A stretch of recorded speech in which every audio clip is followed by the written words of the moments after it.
Good morning, children. This is ninth chapter of your NCERT history book, Kings and Chronicles. And here we will discuss different topics in which language of the Mughal court and the preparation of the manuscripts and so on. So first we are going to discuss the language of the Mughal court. And you must know that Mughal emperors, they belong to the Turan Empire, and they were the descendants of Genghis Khan. So their mother tongue was Turkish language. Babur, when he established himself in India, so in the initial years, he wrote Baburnama and different poetry's book, and he used Turkish language to write the manuscripts and write the book. But in the latter years, Persian language was considered the most prominent language of the Mughal court. So how it was, how this changed happened in the Mughal court, we will see. So under the Sultan of Delhi, it flourished as a language of the court and of literary writings, alongside North Indian languages, especially Hindvi and its regional variants. As the Mughals were Chagatai Turks by origin, Turkish was their mother tongue. Turkish उनका mother tongue था और लेकिन उन्होंने Persian language को ज़्यादा importance दी बाद के सालों में. So their first ruler Babur wrote poetry and his memories in this language. Turkish language में अपनी मेमोरी बाबरनामा और पोएट्रीज लिखी, लेकिन Akbar who consciously set out to make Persian the leading language. लेकिन अकबर जो थे उन्होंने सबसे पहले पर्शियन को अपने लीडिंग लैंग्वेज, प्रोमिनेंट लैंग्वेज बनाया अपने मुगल कोर्ट की. क्यों, इसका क्या कारण था? पहला कारण था कि cultural and intellectual contacts with Iran. जैसा आप जानते हैं कि अकबर जब जन्म के पहले ही हुमायूं को यहाँ से भागना पड़ा शेरशाह सूरी के कारण, और उन्होंने जाकर के ईरान के राज दरबार में पनाह ली. वहाँ पे वो शरणार्थी की तरह रहे और वहीं अकबर का जन्म हुआ. और 5 से 8 साल तक जो चाइल्डहुड मेमोरी अकबर की थी वो ईरान के राज दरबार में उनका पालन पोषण हुआ. तो उनकी पर्सनालिटी के ऊपर एक बहुत ही इन्फ्लुएंस था ईरानी राज दरबार का और पर्शियन लैंग्वेज का. तो cultural and intellectual contacts with Iran, और बाद के वर्षों में भी उनके बहुत ऐसे रिलेशंस ईरान के साथ बने रहे, और उन्होंने एक इम्पॉर्टेंस जगह थी जो ईरान से माइग्रेंट्स और वहाँ के जो बुद्धिजीवी इंटेलेक्चुअल लोग आते थे उसको बहुत ज़्यादा तवज्जो और इम्पोर्टेंस दिया जाता था, और पर्शियन लैंग्वेज का उनकी लाइफ में भी बहुत ज़्यादा इम्पोर्टेंस थी. तो इसलिए एक कल्चरल जो इंटरेक्शन था उनका और इंटेलेक्चुअल जो कॉन्टैक्ट्स था ईरान के साथ, उसके कारण भी पर्शियन लैंग्वेज एक इम्पॉर्टेंट लैंग्वेज बना रहा मुगल कोर्ट का. So regular stream of Iranian and Central Asian migrants seeking positions at the Mughal court and have motivated the emperor to adopt the language. और एक हमेशा से ही वहाँ से एक रेगुलर लोगों का आना जाना, माइग्रेशन एंड ट्रांसपोर्टेशन वहाँ से बना रहा ईरानियन दरबार और सेंट्रल एशिया से, और वो लोग प्रेस्टीज एंड पोजीशन की चाहत में यहाँ आते थे. क्योंकि इंडियन सब कॉन्टिनेंट एक बहुत ही विशाल और इम्पोर्टेंट सब कॉन्टिनेंट माना जाता था और वहाँ के रूलर थे अकबर, तो लोगों को चाहत थी कि यहाँ जाने के बाद और कुछ अपने रिलेशंस पहले की बता करके यहाँ प्रेस्टीज एंड पोजीशन वो ले सकते थे. इसलिए भी उनका माइग्रेशन और आना जाना यहाँ ट्रैवलिंग बनी रही. So Persian was elevated to a language of empire conferring power and prestige on those who had a command of it. अब जो लोग पर्शियन लैंग्वेज जानते थे उनकी दरबार में बहुत ज़्यादा इज्जत होती थी मुगल कोर्ट में, और उनको बहुत ज़्यादा इंपॉर्टेंस दिया जाता था. तो पर्शियन लैंग्वेज को इससे भी ज़्यादा एलिवेशन मिला, इससे भी ज़्यादा एनहांसमेंट मिला कि जो इस पे कमांड करते थे उन लोगों को उस दरबार में जगह दी जाती थी, और जो इसके जानकार थे पर्शियन लैंग्वेज के. So it was spoken by the king, the royal household and the elite at court. अब कौन कौन से लोग थे जो पर्शियन लैंग्वेज में निपुण होते थे, स्किल्ड होते थे, कॉम्पिटेंट होते थे? वो थे किंग जो रूलर थे, देन रॉयल हाउस होल्ड जो राजा की फैमिली होती थी, नवाब की, सुल्तान की, and the elite at court, and जो कोर्ट के, मुगल कोर्ट के बहुत इंपॉर्टेंट लोग होते थे, दरबारी होते थे, कोर्टियर्स होते थे, उन लोगों को पर्शियन लैंग्वेज पे कमांड होता था और वो लोग बोलते थे. लेकिन बाद के वर्षों में It became the language of administration at all level, so that accountants, clerks and all other functionaries also learned it. और बाद के वर्षों में, चूंकि आप जानते हो कि पूरे सब कॉन्टिनेंट को कवर किए हुए था, ये फ्लरिश था, एक्सपैंडेड था पूरे इंडियन सब कॉन्टिनेंट में, तो इसके जो रीजनल जो एस्पेक्ट थे, जो रीजनल इनके सेंटर ऑफ पॉइंट हुआ करते थे, वहां से भी लोगों का आना जाना लगा रहता था। और रीजनल इंटरेक्शन होने के कारण यहाँ पे दूसरे लोग जो आने लगे, accountants and clerks and other functionaries of the Mughal court, उनके लिए भी मस्ट कर दिया गया कि जो ये लैंग्वेज जानते थे उनको ज्यादा इंपॉर्टेंस है, उन लोगों को ज्यादा काम मिलता था और वो ज्यादा इंपॉर्टेंस हासिल करते थे मुगल दरबार में। So even when Persian was not directly used, its vocabulary and idioms heavily influenced the language of official records in Rajasthani and Marathi and even Tamil. अब जो आप राजस्थानी, मराठी एंड तमिल क्षेत्र में वहाँ की लोकल मैन्युस्क्रिप्ट्स और वहाँ के रिकॉर्ड्स अगर उठा करके देखें, तो उसमें पर्शियन लैंग्वेज के इडम्स एंड वोकेबलरीज का बहुत ज्यादा सम्मिश्रण है, बहुत ज्यादा उसको यूज किया गया है। तो ये क्यों था? क्योंकि इंटरेक्शन था, एक माइग्रेशन था, एक रीजनल जो उनके यूनिट्स थे मुगल एम्पायर के, वहां से भी लोगों का आना जाना, और अंडर कंट्रोल थी मुगल एम्पायर के, तो लोगों का आना जाना बना रहता था। इसलिए पर्शियन लैंग्वेज का दूर दूर तक के एरिया में, कहने का मतलब कि रिमोट एरियाज में भी ऐसे इडम्स एंड वोकेबलरी वहाँ के रिकॉर्ड्स में आप देख सकते हैं। और इससे ये प्रूव होता है कि उनका हर जगह से इंटरेक्शन एंड कांटेक्ट बना हुआ था मुगल एम्पायर का। उसी तरह से in later years Persian too became Indianised by absorbing local idioms. और उसी तरह से पर्शियन लैंग्वेज में आप देखेंगे तो जो हमारे रीजनल और क्षेत्रीय जो डायलेक्ट्स थे, जो भाषाएं थी, उनके इडम्स एंड वोकेबलरीज भी पर्शियन लैंग्वेज में कहीं ना कहीं अपनी जड़ें जमा चुके थे। तो एक दोनों का सम्मिश्रण, दोनों का जो इंटरेक्शन करके, दोनों के मिश्रण से एक नया लैंग्वेज इजाद हुआ, जिसको हम आज उर्दू के नाम से जानते हैं। तो Urdu, it is not a pure Persian language, and it is not a Hindi language and other regional dialects. It is a combination of regional dialects, Hindi and the Persian language. तो इन सब के सम्मिश्रण से एक नई भाषा इजाद होकर के आई, जिसे हम आज उर्दू के नाम से जानते हैं।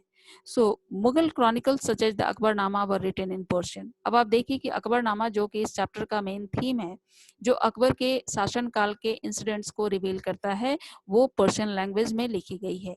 याद रखिए, पर्शियन लैंग्वेज में लिखी गई है Akbarnama. Others like Babar's memories were translated from the Turkish into the Persian Baburnama.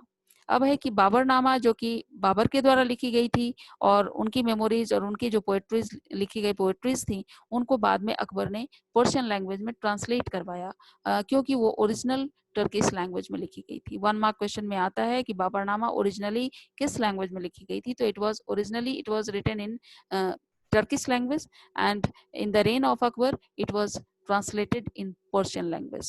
But the Akbarnama, it was completely written in Persian language.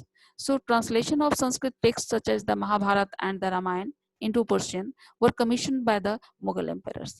अब यहाँ पे देखेंगे कि संस्कृत भाषा में लिखे गए महाभारत और रामायण को भी उस समय के रूलर्स और जो उस समय के मैन्युस्क्रिप्ट तैयार करने वाले लोग थे, उन्होंने पर्शियन लैंग्वेज में इसको ट्रांसलेट किया। महाभारत और रामायण को भी पर्शियन लैंग्वेज में ट्रांसलेट किया गया, और महाभारत को पर्शियन लैंग्वेज में जो ट्रांसलेशन है, उसे हम रज़्मनामा के नाम से जानते हैं, और उसको इंग्लिश में हम कह सकते हैं बुक ऑफ वॉर्स, लड़ाइयों की किताब हम कह सकते हैं। तो 1 मार्क क्वेश्चन में पूछा सकता है कि what is the name of the book translated the Iranian form, Persian form of Mahabharat?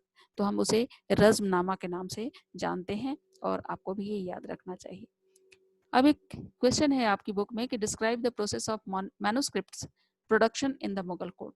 Manuscript production में कौन कौन से लोग होते थे और उसकी क्या प्रोसेसिंग होती थी, इसके बारे में आपको इस क्वेश्चन के आंसर में लिखना है और उसे डिस्कस करना है। तो all books in Mughal India were manuscripts, that is they were hand written.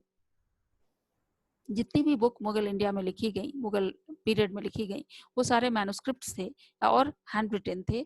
So the centre of manuscript production was the imperial किताब खाना। अब जहाँ पे ये मैन्युस्क्रिप्ट्स तैयार किए जाते थे, उसे इंपीरियल किताब खाना कहा जाता था। इसी इंपीरियल किताब खाने को वो they used in the translated form as library.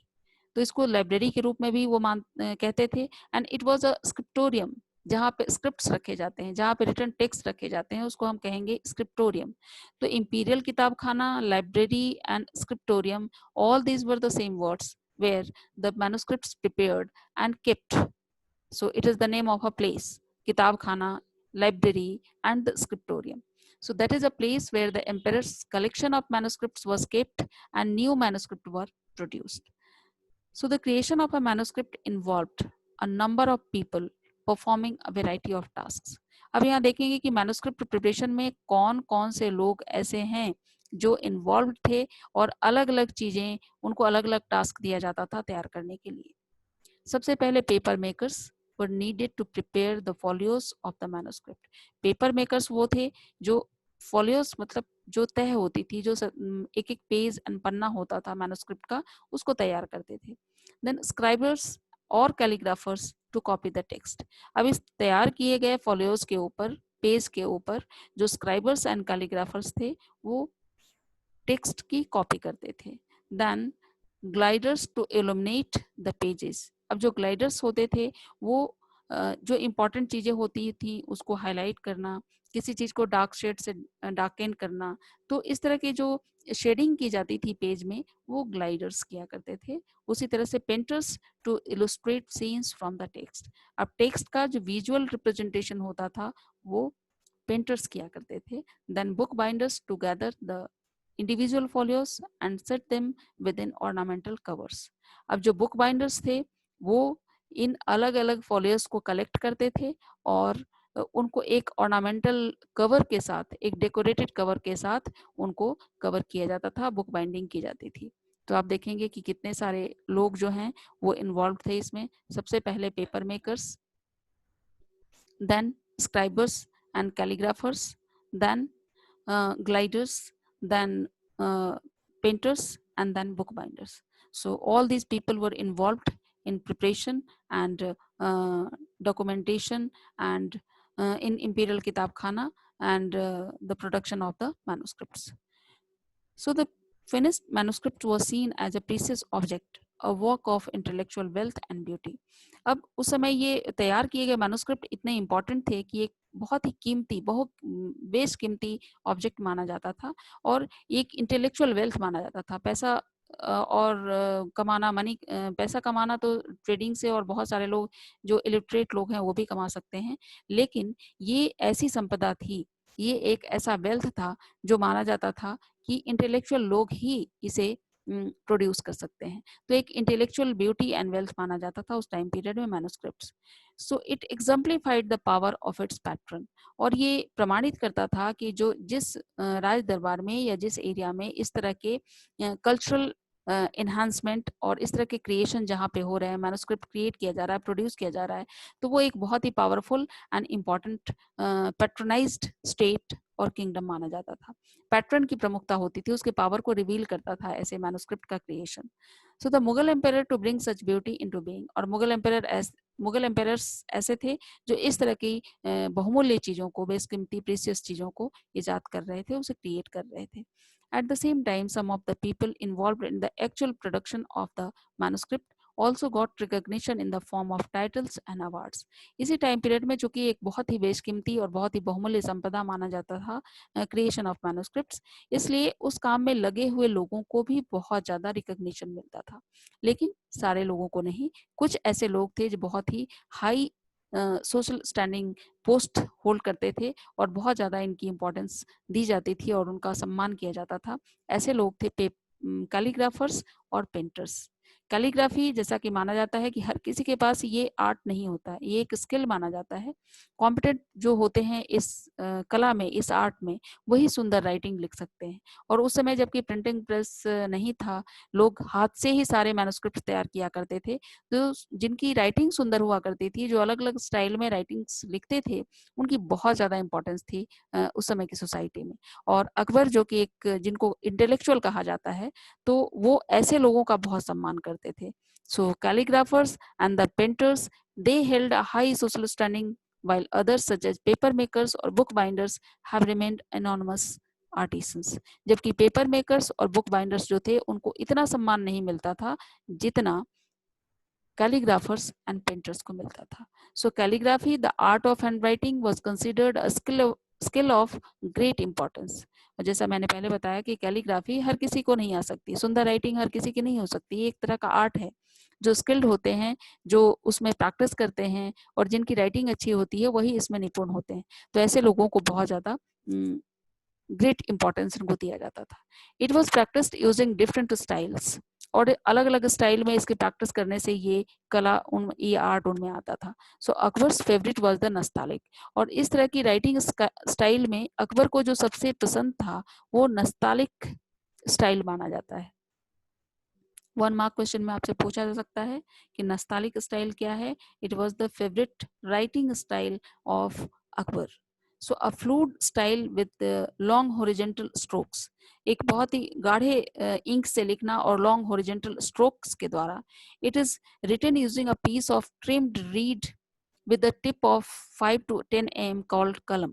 अब आप जानते हो कि सरकंडा, जो कि लोकल बोलचाल की भाषा में एक प्लांट है, जिसके तने को काट करके कलम बनाई जाती थी, पेन बनाया जाता था। उसमें एक निब लगाई जाती थी जिसकी विड्थ 5 टू 10 mm के बराबर होता था, और इसे कार्बन इंक में डिप करके, स्याही में डिप करके, और फिर इससे लिखा जाता था। तो उससे राइटिंग बहुत अच्छी आती थी, डिफरेंट स्टाइल भी इससे निकाल सकते थे। The nib of the qalam is usually split in the middle to facilitate the absorption of ink, और इसके निब की जो बीच की जगह होती थी वो स्प्लिटेड होती थी। निब जो होता था 2 पार्ट में स्प्लिट होता था, ताकि ये इंक को एब्जॉर्ब कर सके और फिर हम उसे लिख सके। तो इस तरह से हम देख सकते हैं कि कैलीग्राफर्स एंड पेंटर्स की बहुत ज़्यादा इंपॉर्टेंस थी। इस चित्र में आप देख सकते हो मिनिएचर टाइप, हम बाद में अभी एक वर्ड यूज करने वाले हैं, मिनिएचर पेंटिंग। तो ये जो छोटे छोटे आपको पेंटिंग्स दिख रही हैं, एक होता है पोर्ट्रेट, जो किसी भी चित्र को बड़े रूप में उभार दिया जाता है, और एक होता है मिनिएचर, जिसमें लोगों को या जो चित्र बनाए जाते हैं वो बहुत ही छोटे छोटे दिखाए जाते हैं और एक बड़े सीन को एब्जॉर्ब किया जाता है, एक बड़े सीन को क्रिएट किया जाता है। तो यहाँ जो आप देख रहे हैं मिनिएचर टाइप पेंटिंग है, और नीचे जो आप देख रहे हैं वहाँ पे नस्तालिक स्टाइल ऑफ राइटिंग आप देख सकते हो, जिसमें लॉन्ग हॉरिजॉन्टल स्ट्रोक्स हैं और बहुत ही फ्लूड करके ब्रॉडेड फॉर्म में इसको लिया गया है।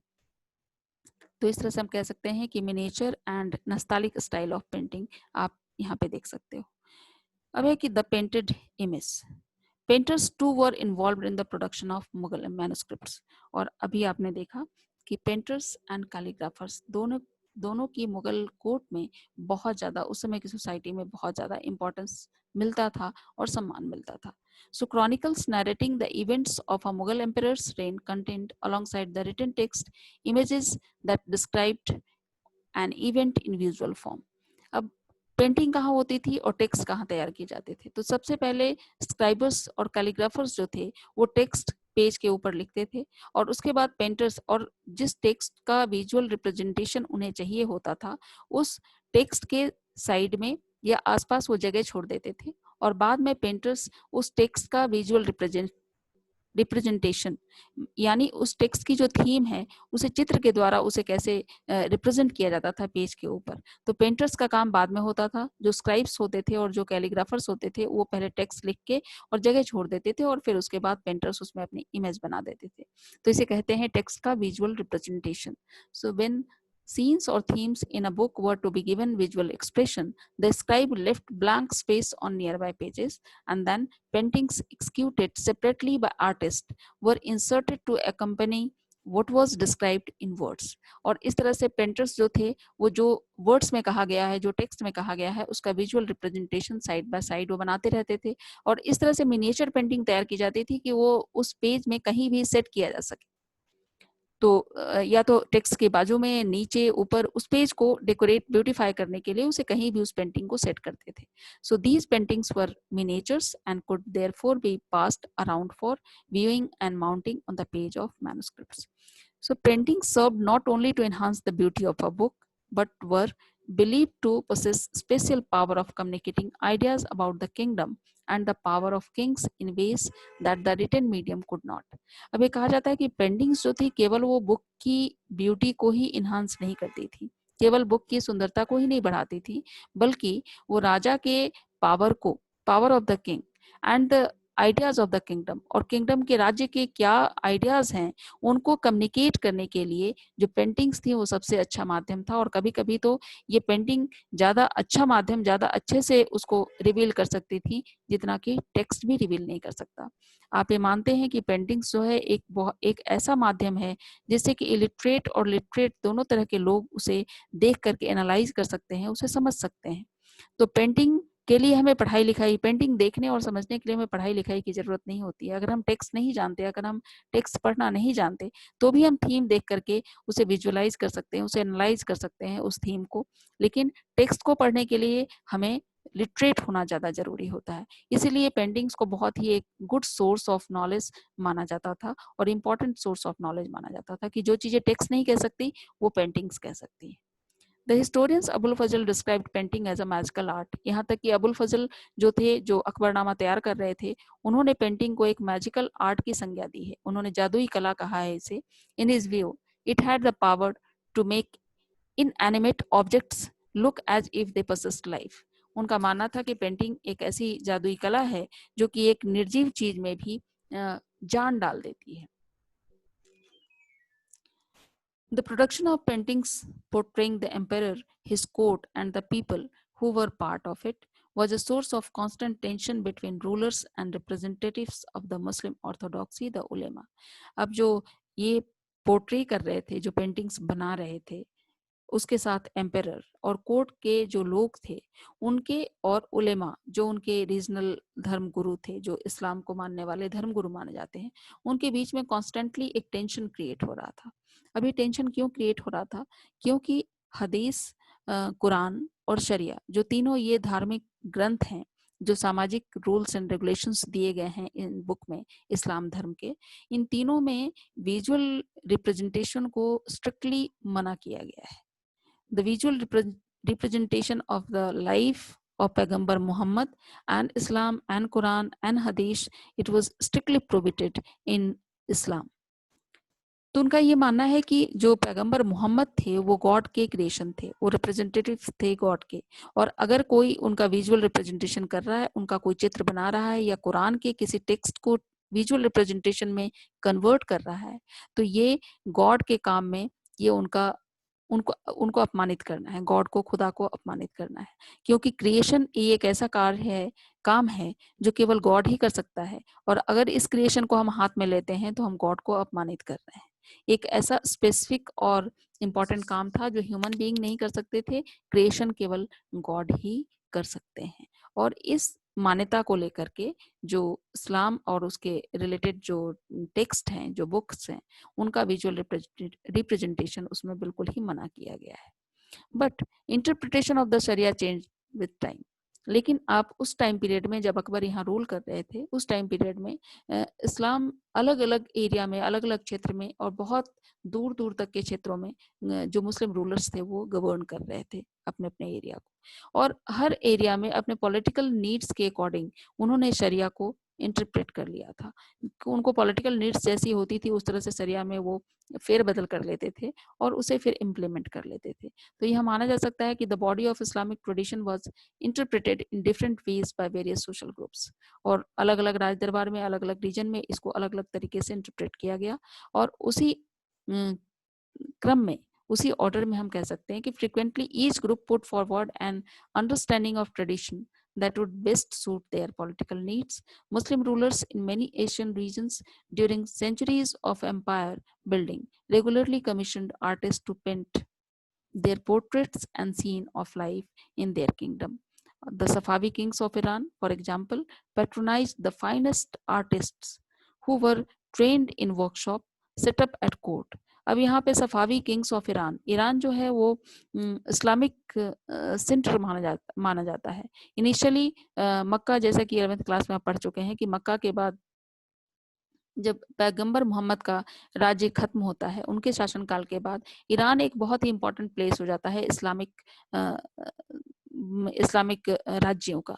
तो इस्लाम में जो चीजें इजाद की जाती थी, वहाँ जो चीजें प्रैक्टिस की जाती थी, वो सब लोग उसे मान लिया जाता था कि ये इस्लाम के द्वारा निरूपित है या इस्लाम के द्वारा इसको मान्यता प्राप्त हुई है।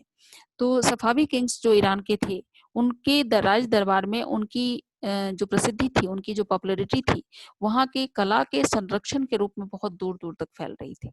लोगों को ये पता था कि ईरानी राजदरबार में कला को बहुत ही संरक्षण दिया जाता है, पैट्रोनाइज़ किया जाता है और जो फाइनेस्ट आर्टिस्ट होते हैं, उनको वहाँ बहुत ही सम्मान मिलता है। तो इस थीम को लेकर के दूसरे जो मुस्लिम रूलर्स थे, उन्होंने भी अपने-अपने राज दरबार में फाइनेस्ट आर्टिस्ट को उन्होंने इंक्लूड करना शुरू किया, उनको जगह देना शुरू किया और उन्होंने अलग-अलग पोर्ट्रेट एंड सीन्स जो लाइफ के हैं, उनको बनवाना शुरू कर दिया था। So the names of painters such as that of behzad, behzad जो थे वो पर्शियन राज दरबार में पर्शियन कोर्ट में, ईरान के कोर्ट में, सफावी राज दरबार में एक बहुत ही इम्पोर्टेंट आर्टिस्ट माने जाते थे, जिनकी निपुणता के कारण आर्ट के क्षेत्र में उनकी बहुत निपुणता थी, बहुत ही वो स्किल्ड थे और उनके इन स्किल के कारण उन वहाँ का जो कल्चर था, वहाँ का जो फेम था, वो बहुत दूर-दूर तक फैल रहा था। सो artist from Iran also made their way to Mughal India and some were brought to the Mughal court as in the case of Mir Sayyad Ali and Abdus Samad who were made to accompany emperor Humayun to Delhi. जब हुमायूं यहाँ पे आए थे, जब उन ईरानी राज दरबार से जब शेरशाह सूरी के डेथ के बाद उनको आमंत्रण मिला कि अब आप आकर के यहाँ पे सत्ता आप हासिल कर सकते हो, तो जब वहाँ से चले तो उनके साथ मीर सैयद अली और अब्दुल समद जो ईरानी राज दरबार में थे और एक बहुत ही अच्छे आर्टिस्ट माने जाते थे, वो भी यहाँ पे आए और टाइम टू टाइम ईरान से बहुत सारे लोग ऐसे जो आर्टिस्ट होते थे वो प्रेस्टीज एंड पोजीशन की तलाश में यहाँ तक आते थे कि मुगल राज दरबार में उन्हें कहीं ना कहीं अच्छी जगह उनको मिल जाएगी। So other migrants in search of opportunities to win patronage and prestige, and a conflict between the emperor and the spokesman of orthodox Muslim opinion on the question of visual representation of living beings was a source of tension at the Mughal court. और ये Orthodox मुस्लिम जो उलेमा होते थे और जो emperor, उनके बीच में जो टेंशन था विजुअल रिप्रेजेंटेशन को लेकर के, वो भी अब तक चला आ रहा था और ये टेंशन अभी तक बरकरार था। So Akbar's court historians Abul Fazl cites the emperor as saying there are many that hate painting but such men I dislike. Akbar की कोर्ट में कोर्ट हिस्टोरियन जो अबुल फजल थे, उन्होंने कहा कि अकबर ऐसा कहते थे या ऐसा कहते हैं कि बहुत सारे लोग हैं जो पेंटिंग से घृणा करते हैं, लेकिन मैं ऐसे लोगों को डिसलाइक करता हूँ, मैं ऐसे लोगों से घृणा करता हूँ, ऐसे लोगों को नापसंद करता हूँ जो पेंटिंग को पसंद नहीं करते। It appears to me that an artist has a unique way of recognizing God. उनका मानना था कि आर्टिस्ट के पास एक ऐसा अलग स्टाइल है, एक ऐसा स्किल है उसके पास कि वो गॉड को रिकॉग्नाइज कर सकता है when he must come to feel that he can not bestow life on his work. जब वो ऐसा फील कर सकता है कि वो भी गॉड की तरह अपने जो चित्र बना रहा है उसमें वो लाइफ डाल सकता है, उसको सजीव बना सकता है। नेक्स्ट पॉइंट है आपका द अकबरनामा एंड द बादशाहनामा।